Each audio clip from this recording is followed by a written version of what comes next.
Welcome to The Truth About Taxes and Retirement. This podcast is brought to you by SavingYouTaxes.com and hosted by J. Barry Watts. As an advanced tax strategist and enrolled agent federally licensed by the IRS, Barry is uniquely qualified to go deeper into the Internal Revenue Code than most accountants. He understands and interprets its provisions explaining how they'll help you reduce income taxes you owe so you can direct that previously wasted tax money into tax-free accounts that you can enjoy in your retirement years. Now, on today's episode. How much money do you need to retire? Is it $1 million? More? Can you do it on less? How do you even go about determining this? That's what we're going to figure out on today's edition of The Truth About Taxes and Retirement. I'm Barry Watts, your host, and this podcast is brought to you by the WealthCare Corporation.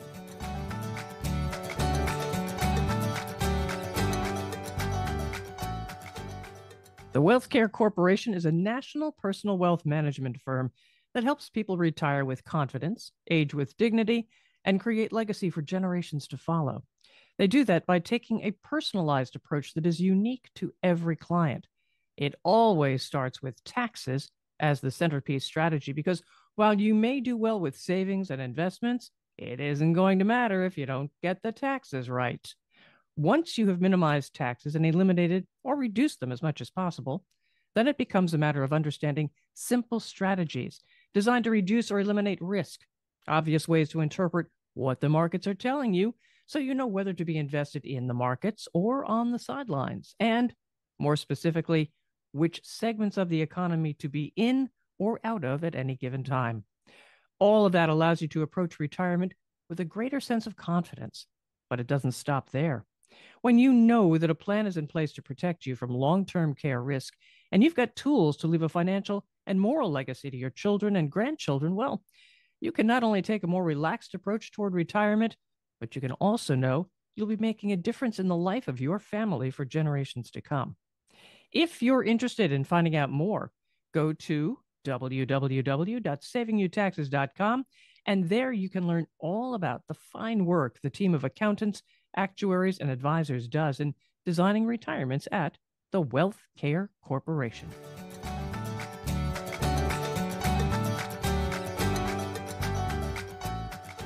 Thank you, Patrice. Now, back to our topic. What is the right amount of money to have in order to retire? Fortune magazine released an article just last week on fortune.com with the headline, "How much do you need to retire?" A good rule of thumb is to save enough to cover 80% of your pre-retirement income. Well, now that's an attention-catching headline. It's the kind of thing that caused me to read the article. But after reading the article, my thoughts were, oh, really? 80%? Says who? I'll remind you, you should always question what you read or what you hear someone in media, including me, tell you. In questioning, I did a little research, and I discovered that the author of the article graduated with a bachelor's degree in 2021. Now, there's nothing wrong with that, but it's not exactly deep in terms of experience. In fact, her LinkedIn profile touts her experience as being the outreach chair of the Wisconsin Competition Cheer Club. Now, there's a credential to be writing financial articles for Forbes magazine. Well, the article went on to quote a financial consultant named Steve Sexton, who said, for example, if you make $150,000 per year, you should aim to have at least $120,000 per year in retirement to live comfortably in your golden years. To which I say, based on what? What set of facts and circumstances produce this conclusion?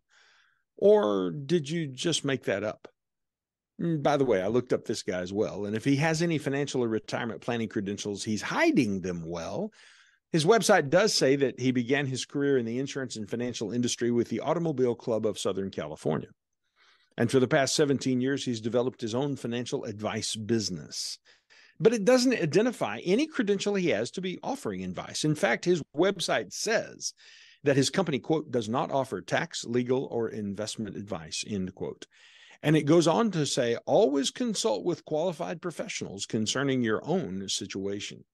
Yet he is quoted as an expert in Forbes magazine. And this is a classic example of why I don't want you to simply take something that you read as gospel truth. Now, I don't know where Steve got his fact that you should save for targeting 80% of your working income in retirement. I suspect he just made that up. But then it turns into a headline, goes into an article, people accept it as true, even though it's got no basis in reality. You may, in fact, need a lot more or a lot less in retirement than you're currently making, or you may need exactly the same amount. And my bias is to start with that number that you're earning right now and work up or down from there. So, how much money do you need in order to retire? Well, a recent article on GoBankingRates.com quotes a Charles Schwab survey. And I should mention to you that Schwab is the custodian partner of WealthCare Asset Management, LLC, our investment advisory firm. It quotes this Charles Schwab survey as saying the average American needs about $1.9 million to retire comfortably. But it doesn't say anything about how that number was determined. The article does go on to talk about how long $1 million will last in every state. It says that the most expensive state to live in is Hawaii, which I bet that's true. And it says that based on the average costs for things like housing and groceries and utilities and healthcare and transportation and so forth, when they average it all out in Hawaii, it says that putting all those expenses together, that if you have $1 million in Hawaii, it will last for 10 years, 10 months, and 24 days. So on the 25th day of the 10th month of the 10th year, I guess you're going to be out of luck. Now, on the other end of the spectrum, it talks about buying those exact same items in the state of Mississippi. And it said it would result in your $1 million in Mississippi lasting 25 years, 3 months, and 9 days. So I guess the lesson from that article is if you want to stretch your money in retirement, you might want to avoid Hawaii, New York, and California, and instead look to Mississippi, Oklahoma, and Kansas as the 3 states where your $1 million goes the furthest. But is $1 million the number? How much money do you need in order to retire? I think some people would always say, more. I need more. A reporter once asked John D. Rockefeller, who was considered to be the wealthiest American of all time and the richest person in modern history. They asked him, Mr. Rockefeller, just how much money is enough? And Rockefeller is reported to have replied, oh, just a little more. I think that's the way many people approach retirement, saving, and investing. When will you have enough to retire? Well, after I have just a little more. But I don't agree with that either. In fact, today I want you to think about retirement in a totally different way. And to help you do that, we're going to change up the topic just a little bit and actually discuss urination. Here's an interesting story. In 2007, a California radio station held a contest. It was called Hold Your Wii for a Wii.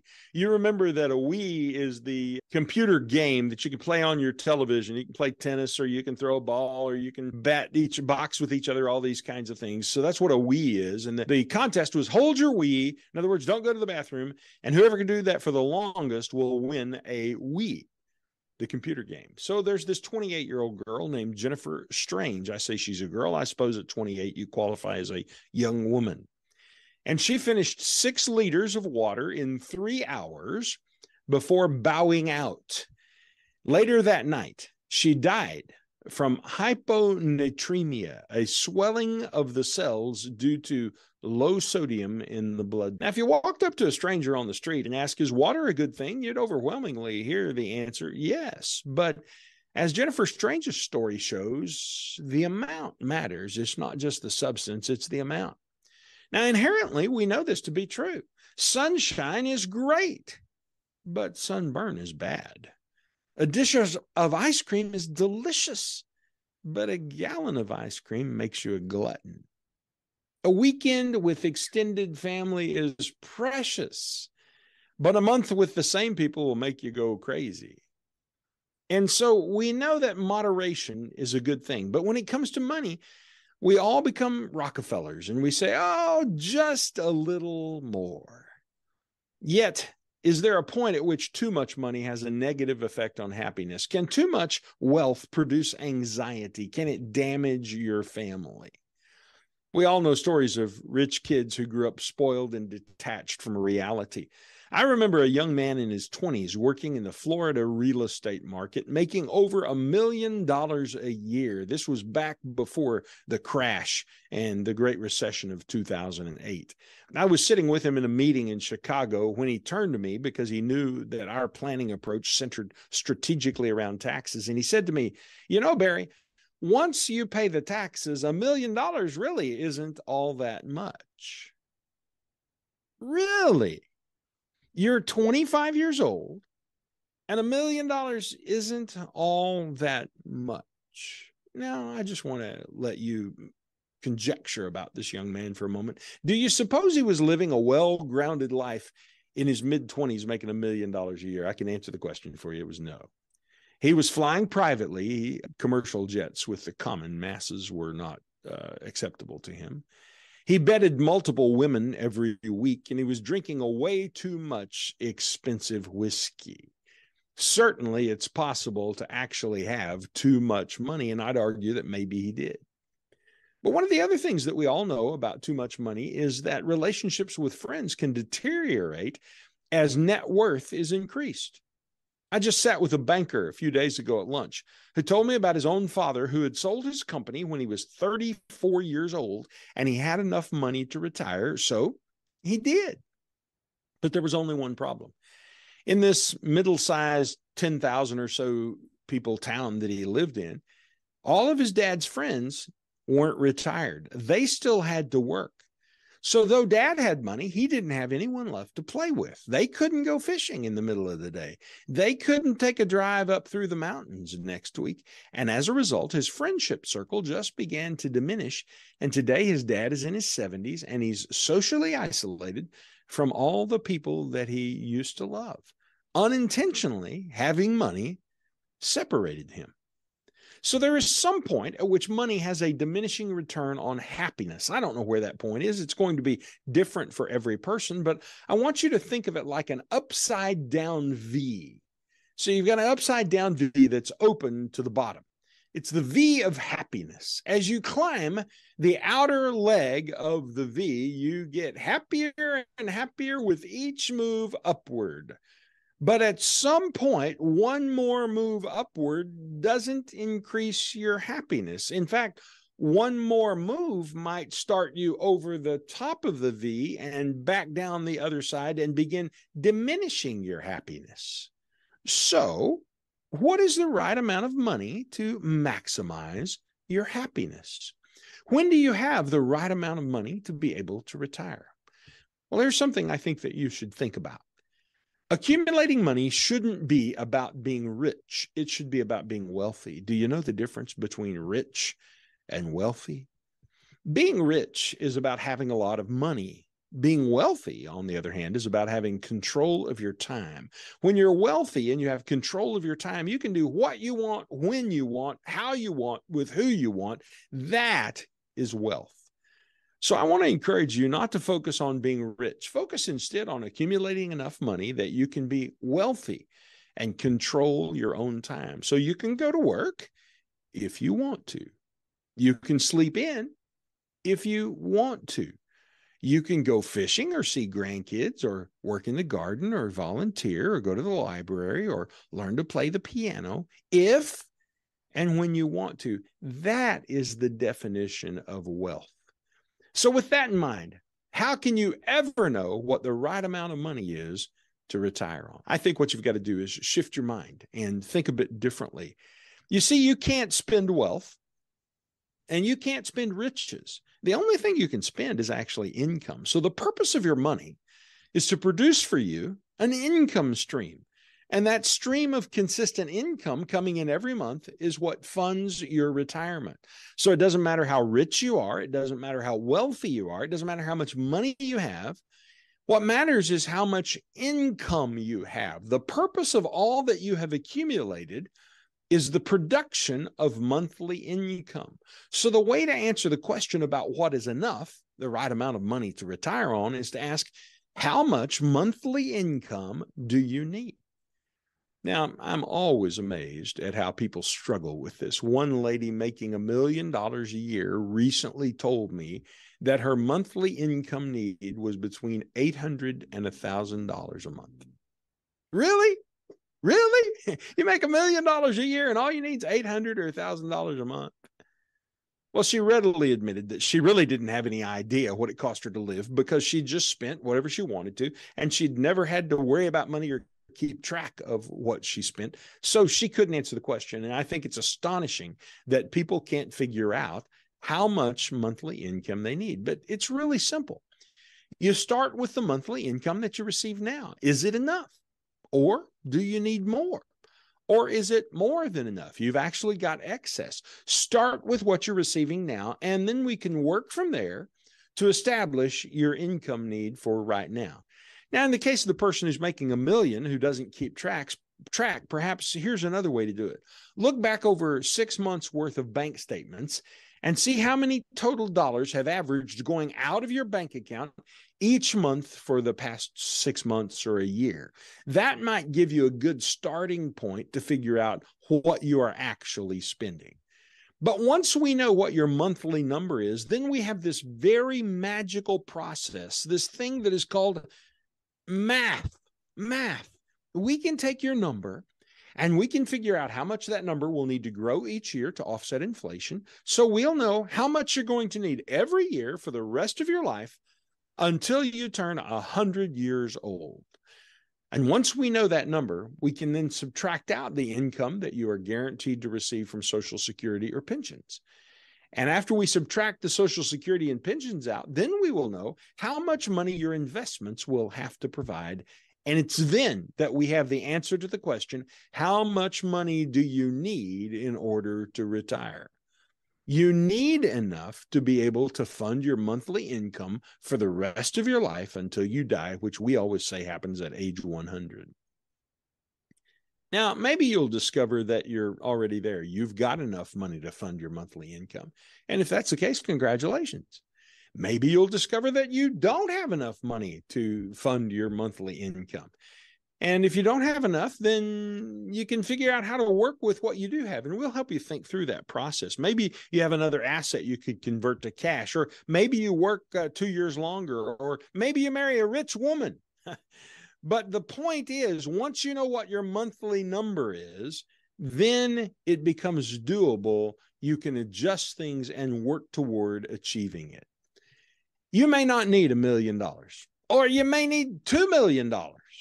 The amount isn't where you begin. You begin by establishing your monthly income need, and then you work the math puzzle from there. Now, if math puzzles aren't your thing, never fear. It's what my team does every day at the Wealth Care Corporation. So if you'd like our help, just call us. You can reach out by going to www.savingyouTaxes.com, and there you'll find all of our contact information. So you can send a message or just pick up the phone and call us, and they'll put you on my calendar or that of one of our associate advisors who are CPAs and tax strategists and experts in the field of designing retirement cash flow plans. And then we'll start you toward answering this important question that will help you to know whether you can retire now or not. And if you can't retire now, when you are able to retire. Our whole purpose is to help you retire with confidence, enjoy that retirement while you age with dignity, and leave a legacy that will impact future generations of your family. Until next time on The Truth About Taxes and Retirement, I'm Barry Watts, reminding you that tax strategy always comes first, because no matter what you do in planning for retirement, if you don't get the taxes right, nothing else matters.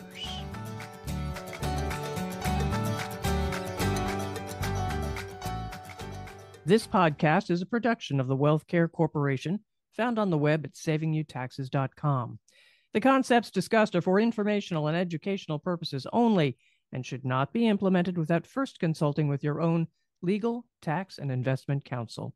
This has not been an offer to buy, sell, or invest in securities, and this information is to be taken as educational concepts and not as specific advice for you. The lawyers like for us to remind you that all investment involves risk. you could lose money. Past performance is never a guarantee of future results. Tax strategy services are provided by American Tax Strategies, LLC. Investment advisory services are provided by WealthCare Asset Management, LLC. Thank you for listening to The Truth About Taxes and Retirement podcast.